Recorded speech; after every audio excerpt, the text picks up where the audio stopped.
How's it? Sean from Mel's YouTube book site YouTube channel. Today we're going to be talking about the world. This is the last major Arcana card in the pack. Alright, so before we get started, please subscribe. It's free and we're doing this awesome playlist on the major and minor Arcana cards and the whole tarot, in fact. So subscribe. Alright, so let's get started. The world. A partially naked woman with a long purple scarf of wisdom and truth entwined about her middle holds two double-terminated wands, one in each hand, symbolic of the ongoing renewal of life. She appears to be dancing in celebration in the sky. She's encircled by a ring of laurel, symbolic of success and triumph, tied at the top and the bottom by a red scarf, wrapped around in such a way as to form a cross or lemon skate, symbolic of balance. In each corner of the card, outside the laurel's ring, is the head of creatures emerging from a cloud. The apocalyptic creatures, an angel, an eagle, a bull, and a lion, Ezekiel 1:10 and Revelations 4:7, are also depicted in the Wheel of Destiny, representing the four elements, air, water, fire, and earth, that correspond to the four fixed astrological signs, Aquarius, Scorpio, Leo, and Taurus. The balancing figure is the unification, blending, reconciliation, and balancing of all four elements to make the whole complete and good. The dancing maiden personifies cosmic consciousness. The world symbolizes the completion of the universal cycle and the unification of the unconscious and conscious and the cosmic consciousness. All right, card 21, the world, represents a time for new directions, new success, celebration, and triumph, completion of a cycle and freedom, reconciliation of the negative and the positive, the yin and the yang, on the threshold of a spiritual journey, a sense of perfection and oneness with the world. Keywords: complete cycle, reached goal, reward, accomplishment, success, spiritual attainment, and peace.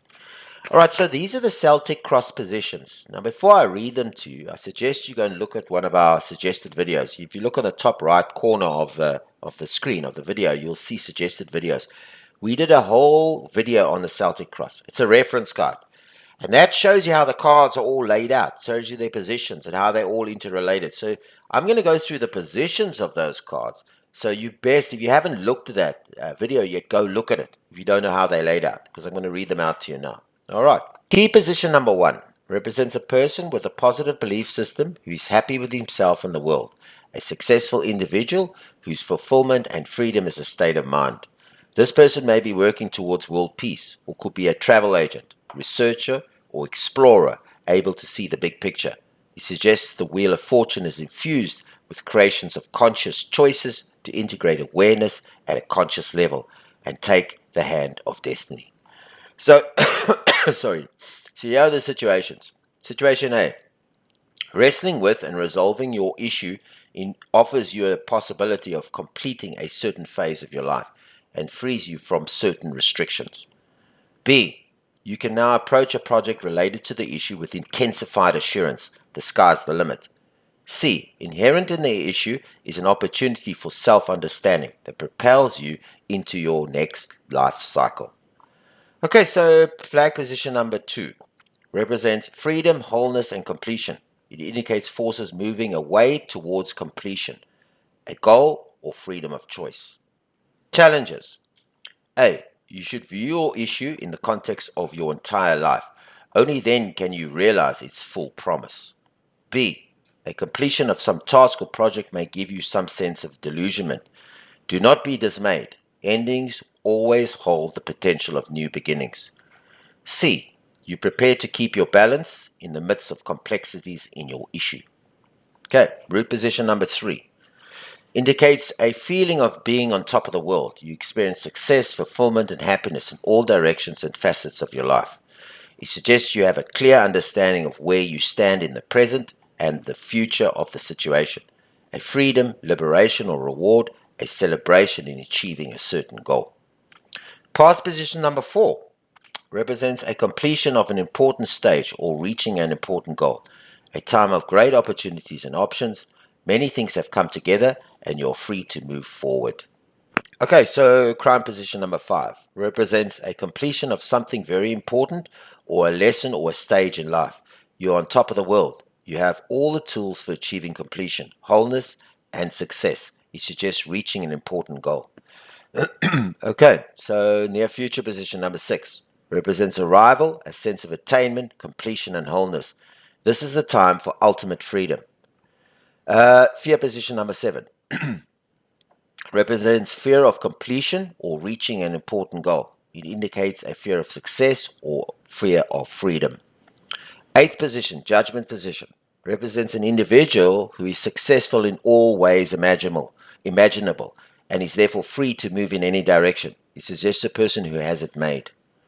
Ninth position, hope position, represents a desire to reach an important goal. You're hoping for reward and indicates a hope to complete this stage in order to move on. You may desire liberation and freedom.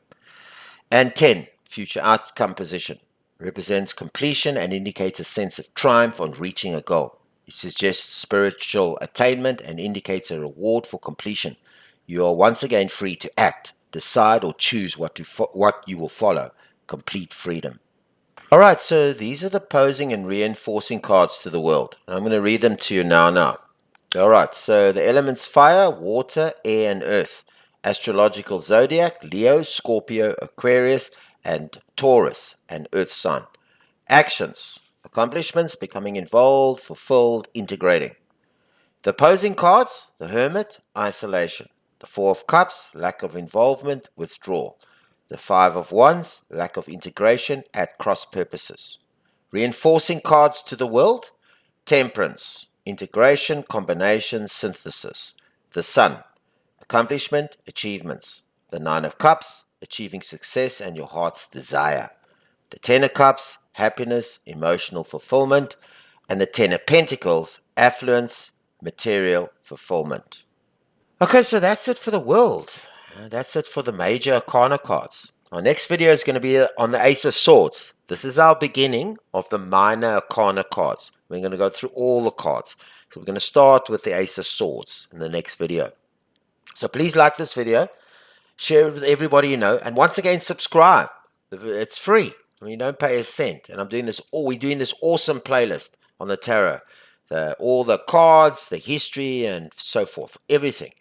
So please subscribe and leave your comments and suggestions or whatever you want on our channel. All right, until our next video, with the start of the minor arcana cards, with the Ace of Swords, which we're starting with. This is Sean from Mal's YouTube book site, YouTube channel. Good day on you.